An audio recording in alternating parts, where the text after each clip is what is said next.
Most men have been having sex their entire lives with a body they don't actually understand. And here's the part that should shake you a little. Most women don't fully understand their own body either, because nobody ever taught them. They were handed the same vague, incomplete information that everyone gets, and they figured out what they could on their own. Today I'm fixing that for both of you. I'm Valerie, sex therapist, and today I'm walking you through female sexual anatomy in plain language, just the real information that explains why sex works the way it does, where the G-spot actually is, and what it actually is, and what all of it means for how you approach pleasure. By the end of this, you're going to understand the female body better than most people who own one. Stay with me, okay? So let's start at the beginning, because there are two words that most men use interchangeably, and they are not the same thing. And the confusion between them is responsible for a significant amount of miscommunication about female anatomy. Vulva and vagina. The vulva is everything you can see on the outside. The entire external structure, the key to the outer lips, the inner lips, the clitoris, the urethral opening, the vaginal opening, all of it. When most people say vagina and they mean the outside, they mean vulva. The vagina is the internal canal, the muscular tube that connects the vaginal opening to the cervix. It's what a penis enters during penetration. It's what a baby passes through during birth. It is entirely internal. Now, this matters because the clitoris, the primary structure responsible for female orgasm, is part of the vulva. It is external, and most of what drives female pleasure sits in or around the vulva, not deep inside the vaginal canal, which means most men, when they are focused entirely on what's happening inside during penetration, are spending most of their energy in the place that does the least for her. And most of the action is sitting right there, external, largely ignored.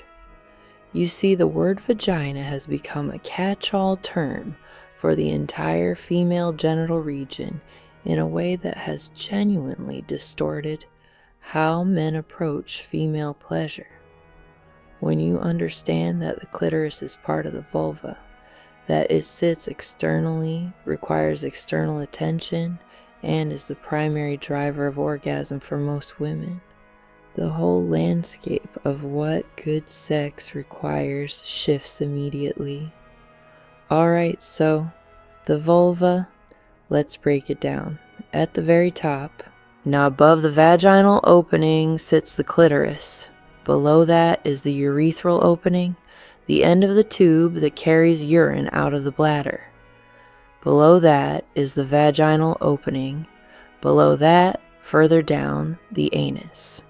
3 distinct openings. All of them separate. All of them with distinct function. The outer lips, the labia majora, are the larger outer folds of skin. They protect the more sensitive structures inside. The inner lips, the labia minora, are the thinner, more sensitive inner folds. They vary enormously from woman to woman in size, shape, and thickness. And the inner lips are actually connected to the clitoral hood and the clitoral structure.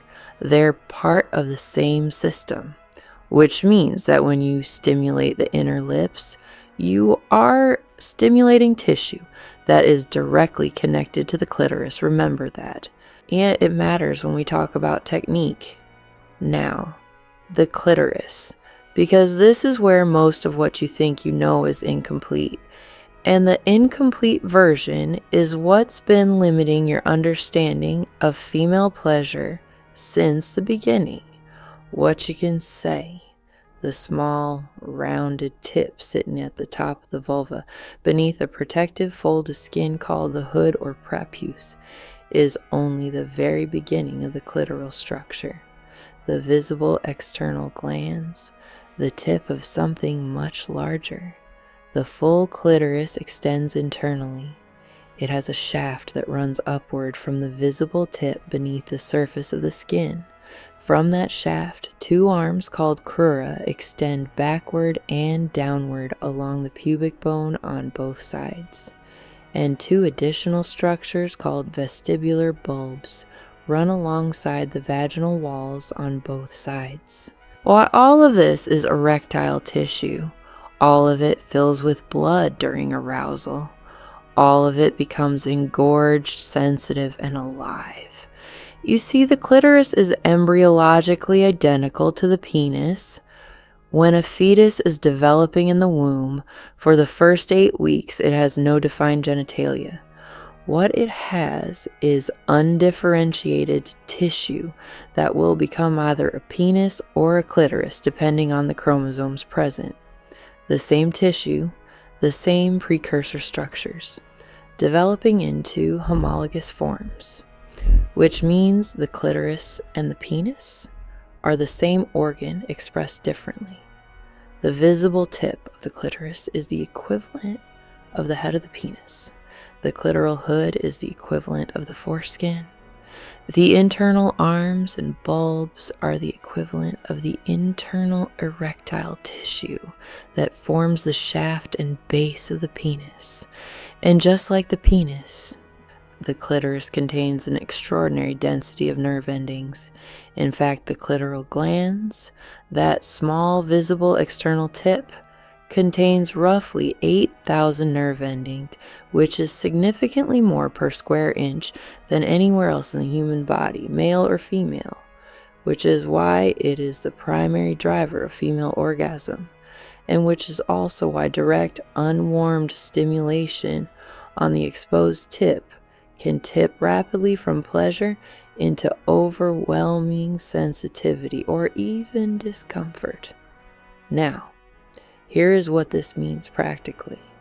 When you understand that the clitoris is a large internal structure with arms running along both sides of the vaginal walls, when you understand that the vestibular bulbs wrap around the vaginal opening, you start to understand why the vaginal entrance is so sensitive, why some women respond intensely to shallow penetration, why the internal arms of the clitoris can be stimulated from inside the vagina as well as from outside. The vaginal walls are not neutral tissue. They are surrounded by and adjacent to clitoral structures that are responding to everything happening nearby. All right. And when you understand that all of this needs time to engorge before it's capable of producing real pleasure, that the same blood flow process that produces an erection in a man needs 20 minutes in a woman before her tissue is fully alive, you understand why the most common pattern in sex, which is limited warm-up followed by penetration, leaves most women with a fraction of the experience their body is capable of. Now, what happens inside the vaginal canal during arousal? Because this is the part that most people have never been told clearly. At rest, the vaginal canal is relatively short and narrow. The walls are in contact with each other. It is a collapsed tube, not an open space. And at rest, the depth of the vaginal canal is roughly 3 to 4 inches. During arousal, as blood flow drives engorgement throughout the clitoral structure and the surrounding tissue, the vaginal canal undergoes significant changes. The walls engorge with blood. The canal lengthens up to 3 inches longer than its resting state. The walls soften and lubricate. The inner 2/3 of the vagina actually expand, creating a wider, deeper space. You see, this is why penetration before sufficient arousal feels wrong for a woman. The canal hasn't expanded yet. The tissue hasn't engorged. The lubrication hasn't fully developed. As she is receiving penetration into a space that hasn't yet opened to receive it. And however the man interprets her response in that moment, What her body is experiencing is pressure in a canal that wasn't ready. And this is also why deep penetration during full arousal feels completely different from deep penetration before the body is ready. With full engorgement, the cervix actually moves upward. It lifts, creating what's called tenting, making the vaginal canal longer and moving the cervix away from direct impact during deep penetration. Without that arousal-driven cervical elevation, deep penetration hits the cervix directly, which can range from uncomfortable to actively painful. So the 20 minutes of arousal before penetration is not about her getting in the mood in an emotional sense. It is about physical changes that the vaginal canal needs to undergo in order to receive penetration the way it's designed to. This is pure physiology, and skipping it has physical consequences that neither partner fully understands. Now I want to pause here, because the explicit detail of how to apply everything I've just explained, what to do with the vulva, how to work with the full clitoral structure including the internal arms, how to approach the vaginal entrance and canal in a way that works with the body's arousal process rather than against it. Now, see, that level of detail is not something I can finish on this platform. So it lives in Valerie Uncensored, my private newsletter. Explicit, specific, unfiltered. The complete practical version of everything I'm teaching today. The link is in the description. That is where the real conversation lives. All right, back to it. Now, the G-spot, the most talked about, most searched for, most debated structure in female sexuality, and possibly the most misunderstood. So let's clear it up completely. The G-spot is real. It is not a myth.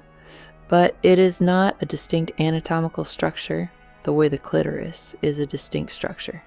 It is a region, a specific area on the anterior wall of the vagina, the wall facing up when a woman is lying on her back, about 1 to 2 inches inside the vaginal opening.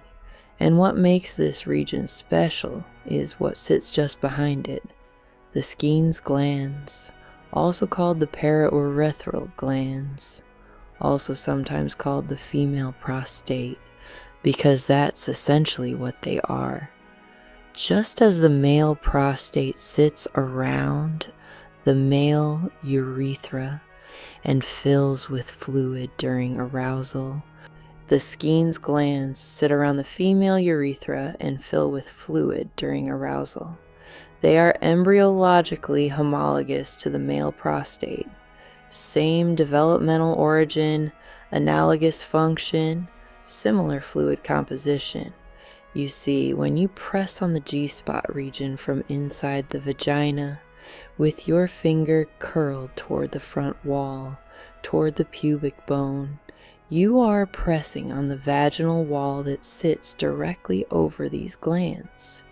And when the glands are engorged, that pressure produces a sensation that is distinct from any other stimulation available during sex. It spreads, it radiates. It often creates an intense urge that feels like the need to urinate, which is actually the glands being compressed against the urethra, producing a pressure that travels to the same neurological neighborhood as bladder pressure. And this sensation is not a warning. It is a signal. It is the Skene's glands responding to stimulation. And for women who have experienced deep G-spot stimulation correctly, with sufficient arousal, the right angle, the right pressure, enough time, the orgasm it produces is qualitatively different from a clitoral climax. Less localized, more radiating. A deeper spread and release that women often describe as the most intense sexual experience available to them. But, and this is the critical point, the G-spot region only responds meaningfully when it is sufficiently engorged. When arousal is incomplete and the Skene's glands haven't had time to fill, pressing on the G-spot region produces pressure without meaningful sensation. The tissue is flat, the glands are empty. And stimulating them in that state either produces nothing or produces discomfort. This is why so many men and so many women conclude that the G-spot doesn't work for them. They arrive before the body is ready. They stimulate tissue that hasn't engorged, and they call it a myth. It's not a myth. It's a timing problem. Now, there's something else about the G-spot region that makes it even more interesting, and this is the part that ties together everything in this video. The G-spot sits on the anterior vaginal wall, and what surrounds the anterior vaginal wall on the outside, wrapping around it, adjacent to it, filling in response to arousal, the internal arms of the clitoris, the vestibular bulbs, the very structures we talked about earlier that make up the full internal clitoral anatomy. You see, the G-spot is not separate from the clitoris. It is connected to it. The sensation of G-spot stimulation is, in significant part, the sensation of stimulating the internal clitoral tissue from inside the vaginal wall. When you press toward the front wall, you are pressing against the vaginal surface of the internal clitoral arms. You are stimulating clitoral tissue from the inside, which is why the approaches that work best for G-spot stimulation are the ones that assume full clitoral engorgement first. Because until the internal clitoral arms have filled with blood, until the vestibular bulbs are engorged and pressing against the vaginal walls, there is no meaningful G-spot response. The tissue you need to stimulate hasn't arrived yet. And which is why blended stimulation, combining internal G-spot pressure with external clitoral stimulation simultaneously, produces the most intense orgasmic experiences available to women. You are stimulating both ends of the same structure at the same time. The internal arms from inside, the external glands from outside. The two sensations arrive at the clitoral body simultaneously and amplify each other. The result is an orgasm that rises from the whole structure at once rather than from one end of it. This is the anatomy underneath every technique in this entire series. This is why the G-spot section of every fingering script, every oral sex script, every penetration technique script emphasizes arousal first. Because without clitoral engorgement, without the full internal structure being alive and full, there is no G-spot in any meaningful sense. There is just tissue pressing against other tissue. Alright, one more structure worth understanding, the cervix. The cervix is the lowest part of the uterus. It sits at the far end of the vaginal canal, forming the deep back wall that the vaginal canal opens into.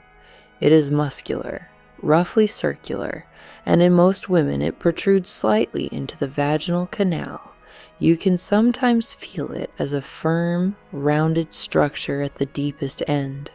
For many women, the cervix is an area of significant sensitivity. When stimulated correctly, with deep, patient, gentle pressure, it can produce orgasmic waves that many women describe as the most profound sexual release available to them. A deeper than clitoral orgasm, more whole body, something that feels less like a genital event and more like a full nervous system release. But for many women, the cervix is also an area of protection, because deep penetration has so often been done without sufficient arousal, before the cervix has had time to elevate, before the vaginal canal has fully lengthened. Many women have learned to associate deep penetration with discomfort or pain, and the cervix, which is exquisitely sensitive in the right conditions, has become tight and guarded. You see the cervix opens through time and trust, through deep penetration that is approached slowly and patiently, through arousal that is complete before depth is attempted, through the gradual establishment of trust that going this deep with this particular man is safe. When that trust is established, the cervix becomes accessible in a way it never is when approached without preparation, and what becomes available in that place is genuinely extraordinary. So, here is everything we've covered in the form of what it actually means for how you approach sex. The vulva is external. The clitoris is part of the vulva. The clitoris is enormous, internal, bilateral, wrapping around the vaginal walls. It needs 20 minutes of arousal to fully engorge. And without that engorgement, none of the pleasure it's capable of producing is genuinely available. The vaginal canal changes dramatically during arousal, lengthening, widening, lubricating, with the cervix elevating to create space. Penetration before these changes occur is penetration into a body that isn't ready. And the difference in her experience between the two states is not subtle. The G-spot is a region, not a button. It sits on the anterior vaginal wall over the Skene's glands, the female prostate, and is surrounded by and connected to the internal clitoral arms. It responds to stimulation only when the full clitoral structure is engorged, and the sensation it produces when approached correctly is one of the most intense experiences available in female sexuality. The cervix sits at the deepest end of the vaginal canal. It requires arousal, patience, and trust to become genuinely accessible. And when it does, what it offers is profound. You see, understanding all of this changes what sex requires from you. It changes the timeline. It changes what you prioritize. It changes where you direct your attention and in what order. And it changes the ceiling of what is available to the woman you're with. Her body is capable of far more than most encounters ask of it. Today you understand why. And if you want the explicit, fully detailed version of how to apply everything in this video, the specific techniques for every structure we've discussed, what to do and when, and how to read her body as you do it, join Valerie Uncensored. Link is in the description. That is where I take all of this all the way. I'll see you there.